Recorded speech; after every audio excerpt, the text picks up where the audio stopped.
all these blue ones have been visited before. If I go to media and come back, you can see it will become blue because we have gone to this link once before. So it is a visited property which is applying right now in all the pages. All right, let's come back to a Dreamweaver page. Okay, now let's see what's happening here in the CSS styles. We have all the styles made, okay, and we made all of them through this page property. But believe me, we haven't used the CSS to its true potential. Precisely because if we actually go to this, we hardly get too many options. For example, when it comes to background, let's go to body and see what more options do we get here. If we click on background, if we click on body here, okay, and we look into the background, okay, now you can see there's so many options here, which is not available in the page properties, because page properties is not really applying the full potential of a CSS. Here we are editing the present rule on body and in CSS, and it gives me so much of options here. First of all, I will insist that I don't want to repeat if there is any chance.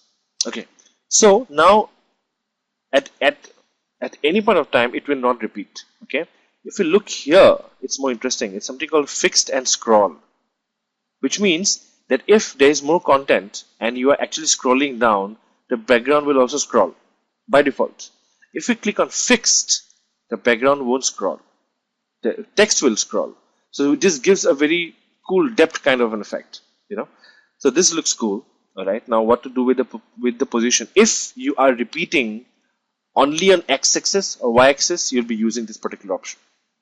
All right, now let's see how it looks. I'll click apply and okay, and if I save and I preview in Firefox,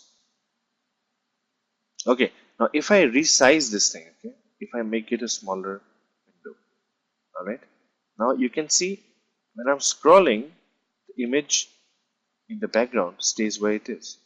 This is what I was talking about, fixed. Looks really cool, right?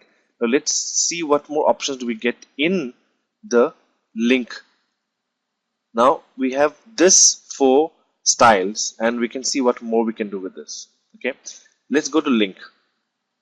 All right, we can change the color. That's one. Okay, so let's keep it the link color as white. Let's make some changes. Okay, and we can apply text decoration none. It will have no decoration whatsoever, no underline, nothing. Okay, we'll apply and everything goes away. We don't want the underline. All right, now let's close it. Let's go to visited. Okay, we can change the visited color. All right, once it visits, we'll make it green. Okay, and no text decoration. Apply. Okay, hover. Okay, now let's do something cool here. Let's have a background of black. So when the mouse is over it, it is black. Okay, and the text color is white and no text decoration. Apply. Okay, active, the red thing we're talking about, let's have the same thing. Okay, let's have it red on it. It looks cool.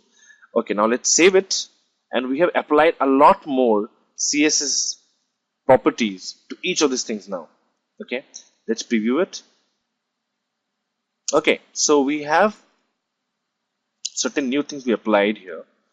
My whole funda of the stuck background in the back stays the way it is. I can scroll down with no problem. Now let's see what happens here. Can you see? It is having a black background.